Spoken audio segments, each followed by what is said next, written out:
이런 사람들 만나면 결혼 후에 만약에 어떻게 할지 진짜 몰라. 30대 남자라도 이런 사람은 절대 만나지 말아라. 당장 도망가라. 이전 영상에서 30대 괜찮은 남자들이 귀하다고 많이 말씀해 주셨잖아요. 그래서 만나야 될 남자도 있지만 좀 이런 남자는 좀 비추한다, 이런 특징을 가진 남자들이 있을까요? 30대 남자라도 이런 사람은 절대 만나지 말아라. 당장 도망가라. 이런 남자 유형을 좀 말해줄게. 내가 이제 주변에 보면은 거의 이제 나보다 어린 친구들, 나랑 또래 아니면은 나보다 윗 친구들도 가장 인기 많은 나이대가 30대야. 근데 가장 여기 해당하는 연애를 하고 있는 사람들이 너무 많더라고. 일단 첫 번째로 연락이 잘 안 되는 남자. 만났을 때 너무 잘해줘. 너무 좋아. 너무 나랑 티키타카도 잘 되고 너무 그런데 집에 딱 들어간 순간부터 뭐지? 의문을 갖게 하는 남자들이 있어. 썸을 탈 때건 아니면 연애 초기건 아니면 우리가 좀 알아가는 관계일 때건 우리가 함께 있는 시간보다는 각자 일이 있기 때문에 떨어져 있는 시간이 많잖아. 근데 그때도 내가 그 사람이 뭘 하는지 항상 확인이 안 되더라도 대충 어림잡아 짐작도 안 되고, 그 다음에 내가 물었을 때 답도 없고, 아니면 연락도 안 오고, 아니면 내가 전화를 해도 받지 않고, 부재중이 떠도 바로 피드백 안 하고, 이런 사람들은 내가 비추. 왜냐면 일단 연애가 힘들어. 그러니까 연락이라는 것 자체로 나를 일단 지치게 하는 사람은 정말 비추야. 뭐 여자도 당연히 거기에 해당하는데 우리가 하루 온종일 바빴다고 하더라도 잠깐의 시간은 있을 수 있잖아. 근데 그때 어떻게 해도 피드백을 하고 조금 이렇게 되는데, 물론 너무 막 집착하고 이런 여자의 연락 말고 너무 잘하다가 빠빠이 한 순간부터는 뭔가 나를 좋아하는 거 맞나? 막 이런 생각이 들게끔 한 남자들 비추. 두 번째는 여기저기 찔러대는 남자. 그러니까 플러팅하는 남자. 요즘 뭐 플러팅한다 하는데 여기저기 이렇게 들이대는 남자들이 있거든. 나랑 썸 타고 있어. 근데 이 사람이 여기도 끼부리고 여기도 끼부리고 이런 남자들이 있다. 최근에 친구가 이 얘기를 하더라고. 남자가 이제 나한테 호감이 있다고 표현을 하고 이렇게 뭐 손도 잡고 약간 좀 이렇게 하던 남자가 있어. 일단 손을 잡고 허그 정도 했다면 당연히 이성의 관계겠지. 그랬던 남자가 근데 어느 날 이 친구랑 같이 이 남자랑 만나게 된 거야. 근데 이 남자가 술에 취했다고 이제 이 친구랑 서로 막 스킨십이 오갔던 거야. 그리고 막 연락처 교환하고. 플러팅에 해당해.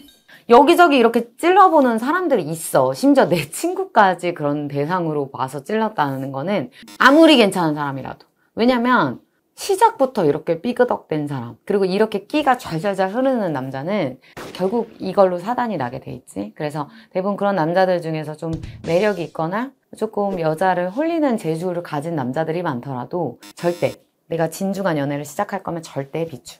세 번째는 만약에 30대 연애에서 내가 잠자리를 했다면 그 이후의 행동이 확연히 달라진 남자. 가장 내가 많이 이제 질문 받는 것 중에 하나인데, 남자친구 너무 좋았대. 너무 잘해주고 막 하고 뭐 그래서 뭐 며칠 기념 여행으로 여행을 갔고 막 잠자리도 오가고 했는데 그 이후부터 확실하게 여자 느끼는 촉으로 확 나를 대하는 태도가 달라진 거야. 뭐 데이팅에 적극적이지 않고, 아무래도 이 사람이 나한테 대하는 게 여자의 촉, 여자의 직감은 확 달라졌어. 이 온도차가 있어. 우리 뭐 할까? 원래 나한테 먼저 뭐 할까 하던 남자가 그 이후 내가 연락을 하면 근데 오빠 이번 주는 좀 그런데, 이번 좀 바쁜데 다음 주에 보자, 내가 연락할게, 뭐 이런다든가. 그 사람한테 따질 일도 아니야.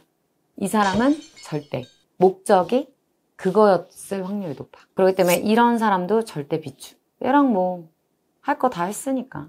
요렇게 요런 경우들도 있기 때문에 정말 나를 사랑하거나 나에 대한 마음이 정말 여자친구 아니면 결혼할 사람이라고 생각했던 사람은 어떤 진한 스킨십이 오가고 나서 나한테 더 행동을 잘하지. 더 아껴주고 더 보살펴주고 있는데 그 행동은 굉장히 중요한 요소야. 확인해 볼 수 있는. 근데 그 이후에 행동이 확 꺾였다면 다시 한번 생각을 해볼 법하지. 그리고 중요한 게 하늘이 내려준 효자 또는 경제적 자립이 안 되는 사람. 뭐든지 부모님이니까 의견을 따르는 친구들이 있다? 당연히 효도해야지. 여자나 남자나 다 효도해야지, 부모님이고. 근데 내 의견은 없어. 내 친구가 옛날에 내 친구 생일이었어. 근데 내가 진짜 충격을 받은 게 내 친구 남자친구랑 기념일이잖아. 어쨌건 생일이니까. 그래서 이제 막 밥을 먹고 있는데 걔가 갑자기 연락이 온 거야. 자기 진짜 황당하다. 혹시 와줄 수 있냐 그래서 우리 집 근처에 있었거든. 그래서 갔는데 친구를 남겨두고 남친이 떠난 거야. 이유가 엄마가 연락이 오셨는데 아들 엄마 밥 혼자 먹으니까 같이 먹어 이랬다는 거야. 근데 갔다는 거야. 근데 내가 이랬어. 야, 엄마가 무슨 안 좋은 일이 있으시거나 지금 편찮으시거나 뭔 이유가 있겠지. 근데 이게 세 번째. 엄마가 그냥 아들한테 연락을 하면 아들은 즉시 출동을 한대. 근데 이런 남자는 난 비추. 왜냐면 물론 어떤 상황에서 그런 건 있을 수 있는데 매번. 근데 그 남자친구 보면은 아까 말했던 경제적 자립이 안 돼 있어. 물론 집은 굉장히 부자였는데 요즘에는 어떤 얘기들이 있냐면 여자들이 되게 웃긴 게 그런 남자를 좋아하기도 해. 그 돈 내가 물려받을 수 있다는 생각 때문에. 그 정도야 뭐. 내가 예전에 VIP 룸 같은 이런 커피숍 있지. 거기서 이제 커피를 먹고 있었어, 친구랑. 근데 어떤 진짜 참하게 생긴 어떤 여자 한 4명이 어떤 차를 마시고 있었어. 그래서 그냥 그런가 보다 했어. 근데 갑자기 전화 받더니 네 어머니. 아 네네네네 이러면서 끊는 거야. 그래서 친구들한테 우리 어머니 여기 왔대 이러면서 막 도망가는 거야. 그러니까 그런 케이스가 그럴 확률이 높아. 지금 이 얘기를 하는 이유는 그걸 알면서도 되게 사귀는 여자들이 많다? 경제적 독립이 안 돼 있어. 경제적 자립이 안 돼 있는 남자는 나는 개인적으로 비추. 부모님이 부자건 부모님이 가난하건 보다 중요한 거는 이 사람이 경제적인 생산활동을 하고 자립적으로 생활을 할 수 있느냐가 내가 추천하는 남자야. 그리고 하늘이 내린 효자라고 내가 얘기했는데 그냥 효자는 나 추천이야. 왜? 부모님한테 잘한 사람이 내 새로운 가정한테도 잘해. 근데 절대적인 효인 사람들이 있어. 내가 선택한 건 이 여자야. 근데 주어진 사람이 부모님인 거잖아. 그래서 뭐 금수저니 흙수저니 얘기하는데 그거는 중요하다고 난 생각 안 해. 근데 이 사람이 어떻게 생활하고 어떤 관계를 갖고 있는지가 중요한데 극단적인 케이스가 부모님 엄마가 결정해야 되고 엄마가 뭐 해야 되고 너 우리 엄마한테 잘 보여야 되고 이런 거는 어떻게 남자로서 매력이 있을까? 근데 그걸 알면서도 그에 따른 어떤 취득을 위해서 참는 여자들이 있는데 그녀 또한 별로지. 안녕하세요, 미란다입니다. 여러분, 제가 진짜 좋은 선물을 가지고 왔습니다. 지금 제작진들이 굉장히 골문소리를 할 정도로 저희가 하루에도 수백 통의 DM을 받고 메일을 받고 있는데 어떤 내용이냐? 지금 약간 뜨끔하신 분들 계실 텐데 소개팅 해달라. 언니 제발요. 구독자 만나게 해주세요. 이런 매덕님들이 너무 넘쳐나는데요. 그동안 저희가 한 분 한 분 다 회신을 못했어요. 왜냐면 저는 결혼정보 업체도 아니고요. 어떤 위험이 있을 수 있다라는 생각을 했는데요. 이제 제가 좀 적극적으로 나서기로 했습니다. 여러분들 남성분, 여성분 다 저희 구글 시트를 올려놓을 테니까요. 내가 미란다한테 한번 소개팅 받고 싶다. 그런 분들, 희망하시는 분들에 한해서 자기 프로필을 정확히 해서 보내주시면 되겠습니다. 정말 주의하셔야 될 점 말씀드릴게요. 이 매칭은요. 제가 갑자기 둘이 되겠다 해서 제 지인이랑 소개를 할 수도 있고요. 구독자끼리 이거 만나면 좋겠는데? 라고 생각을 해서 이렇게 할 수도 있고 그 외적으로 여러 가지로 소개팅 제안을 드릴 수 있고요. 본인이 희망하지 않으면 안 하셔도 돼요. 근데 본인이 희망하고 정말 언니한테 소개팅 받고 싶다. 공짜로. 그 대신 저한테 잘해주셔야 합니다. 서로 매칭이 되겠다라는 조건이 되면 제가 연락을 직접 드릴 거예요. 그리고 그때는 여러 가지 여러분들이 하신 기록만 보고 제가 저를 믿고 서로 소개팅에 나오는 거기 때문에 여러분들에 대한 검증이 필요할 수 있다는 거 알고 계시면 될 것 같습니다. 그게 언제가 될지 몰라요. 그 당시에 여러분들이 연애를 안 하고 있다가 나중에 연락을 드렸는데 연애를 하고 싶으면 안 하시면 되고요. 그리고 모두에게 연락을 갈 수는 없고요. 그렇기 때문에 내 님이 혹시 있을 수 있다. 내가 솔로라면, 내가 싱글이라면 저 같은 사람한테 부탁하고 싶을 것 같은데요. 여러분들 많이 지원해 주시고 앞으로 미란다TV와 미란다 많이 사랑해 주세요. 많은 사랑을 이루기 위해서 제가 애쓰도록 하겠습니다. 감사합니다. 그 다음에 나를 지나치게 지배하려는 남자. 진짜 중요한 포인트고 이거는 정말 많은 여자들이 알아야 되는데 나의 화장법, 나의 옷 스타일, 나의 어떤 친구들, 나의 직업까지 자기 스타일로 주장하고 만들려는 남자들이 되게 많아. 근데 그게 되게 은밀히 쏙쏙들이 와서 여자들이 잘 몰라. 각자 스타일은 있지. 근데 이게 한두 번씩 난 이런 스타일 좋아. 우리 여자들도 있잖아. 이런 스타일 좋아. 그렇지만 내 지배를 하려고 하진 않아야 돼. 예전에 나랑 되게 친했던 친구가 있는데 내가 걔가 사귀는 남자가 너무 싫었어. 그 내 친구가 진짜 밝고 너무 예쁘고 괜찮은 친구였고 스타일도 진짜 좋았어. 근데 어느 날부터 애가 이러는 거야.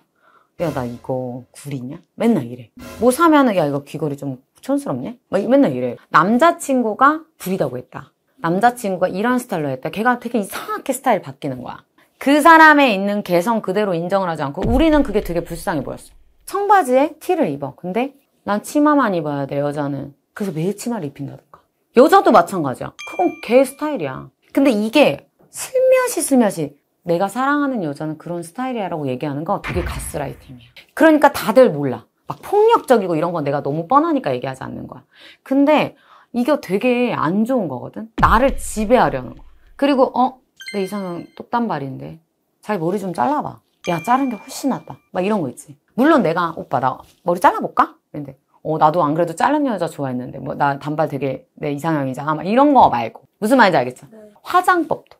나는 좀 이런 거 스타일. 그러면서 막 선물해주고 막 이래. 그러면서 이렇게 막 바뀌어. 이런 사람들 만나면 결혼 후에 만약에 어떻게 할지 진짜 몰라. 다 조종이야. 왜냐면 그동안 말을 들어왔던 애니까.